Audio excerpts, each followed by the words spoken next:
हमने एक call centre भी यहाँ पर बनाया, संचालित किया।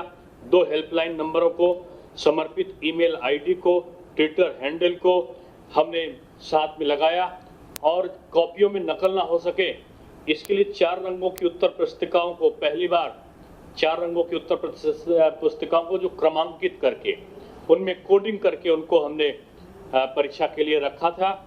और जो परीक्षा की ड्यूटी लगती थी उसको भी एक एप्लीकेशन के द्वारा, इस एप्लीकेशन मॉड्यूल के माध्यम से उसको लगाया गया। और पहली बार आपको जानकर अच्छा लगेगा कि इस वर्ष की परीक्षा में हम लोग इंटरमीडिएट में भी कंपार्टमेंट परीक्षा का प्रावधान कर रहे हैं। कंपार्टमेंट परीक्षा का यानी उसको अगर किसी को एक विषय में फेल है, देश देना चाहता है, तो हम परीक्षा का उसको अवसर देंगे। हमको लगता है कि सामान्य परिस्थिति आने पर कंपार्टमेंट परीक्षा को हम कराने में सफल होंगे। प्रथम बार डिजिटल प्रमाण पत्र से अंक पत्र प्रदान किए जाने की व्यवस्था की गई है। इसलिए इसको मैं आपको बताना चाहता हूं कि कुछ कोरोना के संक्रमण पीरियड की कठिनाइयों के कारण तत्काल जो हमारा सॉफ्ट कॉपी मार्कशीट की है उसको मिलना थोड़ा विलम्ब हो रहा था। इसलिए हम लोगों ने डिजिटल सिग्नेचर के माध्यम से जो अंक पत्र है उसकी उपलब्धता रखी है 1 जुलाई से। 1 जुलाई से ना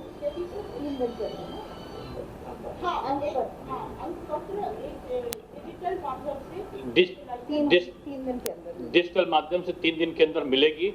वो इस बात का प्रमाण होगी कि डिजिटल माध्यम से मिला हुआ अंक पत्र प्रवेश के लिए एलिजिबल होगा।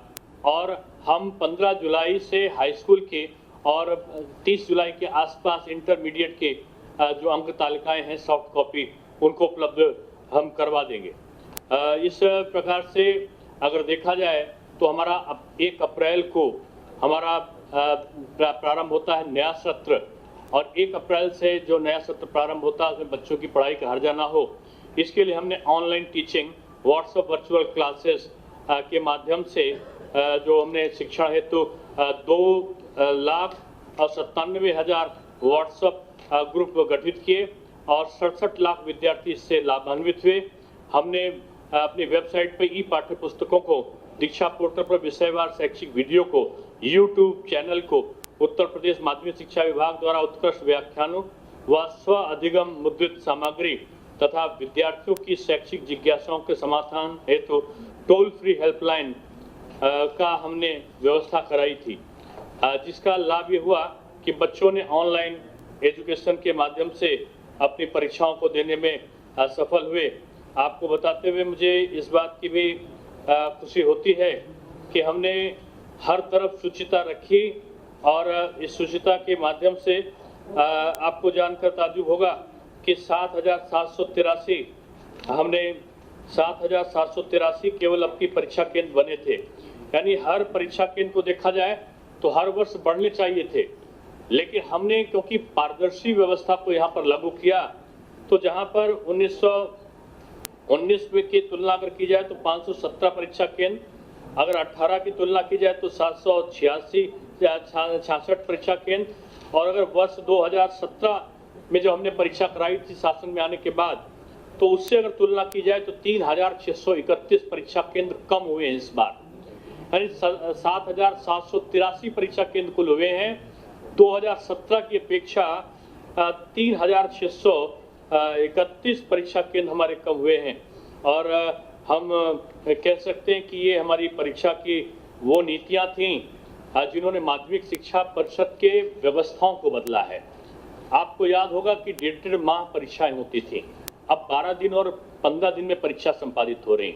आपको ताज्जुब होगा कि आपने 3 साल पहले परीक्षाएं देखी होंगी कि जब पुलिस खड़े होकर करती थी, जैसे लगता था युद्ध स्थल पर जा रहे, सीढ़ियों पर चढ़ के लोग आधा ट्रक नकल की सामग्रियां निकल कर आया करती थी।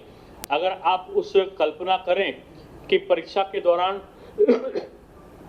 मास कॉपिंग हुआ करती थी, आज विद्यार्थी अपने आप से परीक्षा को आसानी के साथ पढ़ रहा है। हमने कोर्स शेड्यूल को भी परिवर्तित किया है।